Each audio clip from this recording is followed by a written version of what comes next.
यानी आज इस वीडियो में हम आपको किसी भी चीज को पढ़ाने नहीं जा रहे हैं, बल्कि आपको एक स्टोरी सुनाने जा रहे हैं जिससे आपको कुछ ना कुछ जरूर सीख मिलेगी।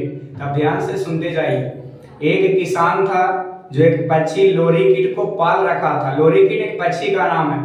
लोरीकीट वैसा पक्षी है जो किसी भी व्यक्ति की आवाज को कॉपी कर देता है। यानी वह उसे थाईलैंड की यह कहानी है जहाँ एक किसान रहता था। वह एक लोरीकीट पक्षी को पाल रखा था। वह जहाँ भी किसान जाता था वह अपने लोरीकीट पक्षी को साथ में लेकर के जाता था। खेत में जाता था वह उसको एक पेड़ पर टांग देता था और वह अपने कामों में लग जाता था।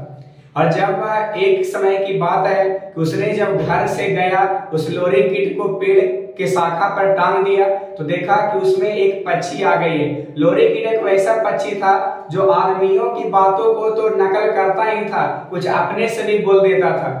यानी मान लीजिए कि हम उसको सिखाएं कुछ और वो बोलेगा ही, उसके बाद अपने मन से कुछ और बोल देगा। यानी लोरीकीट एक वैसा पक्षी है जो बचाव तरीका से होता है, जो सिखाएंगे जो बोलेगा ही, उसके बाद अपने मन से भी कुछ बोल दे। वह उसको टांग दिया शाखा में। वहां पे एक और पक्षी आ गया जिसका नाम था तोता। जब तक वह तोता नहीं आया था तब तक वह लोरीकीट को बहुत अच्छी तरीका से सेवा करता था। फिर उस लोरीकीट पक्षी के पास एक तोता आ गया। किसान ने देखा कि वह तोता लोरीकीट से अलग हो ही नहीं रहा है। वो उसे घर लेकर के चला आया, घर लाया, उसको भी एक पिंजरा में बंद किया। और जब वह कुछ भी किसान बोलता था तो तोता उस बात को कॉपी कर लेता था। और आपको पता है कि तोता किसी को भी आवाज कॉपी करता है और बाद में उसे बोलता है। यानी किसान को देखने में लगा लोरीकीट में एक खराबी थी कि वह एक तो बोलता था ज्यादा और दूसरा कि वह थोड़ा दिखने में अच्छा नहीं लगता था। जब तोता आया तो वह मीठा बोलता भी था, वह देखने में भी अच्छा लगता था। तो किसान वह अपने मन से कुछ बोलता भी नहीं था। तो किसान ने सोचा कि क्यों ना हम लोरीकीट को छोड़ दें और तोता को ही हम पाल लें। और उस समय से वह लोरीकीट को छोड़ दिया और वह हमेशा के लिए तोता को पालने लगा।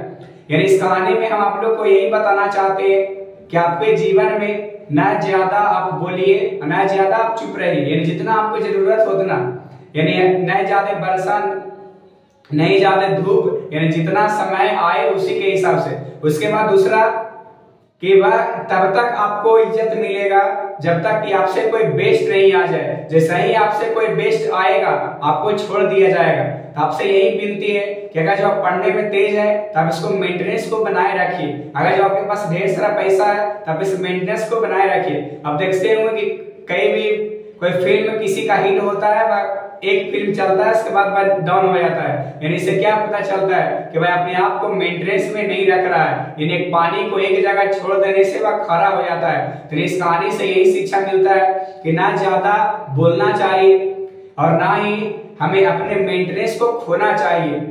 हम आशा करते हैं कि इस कहानी को आप समझ गए होंगे। जय हिंद, जय भारत।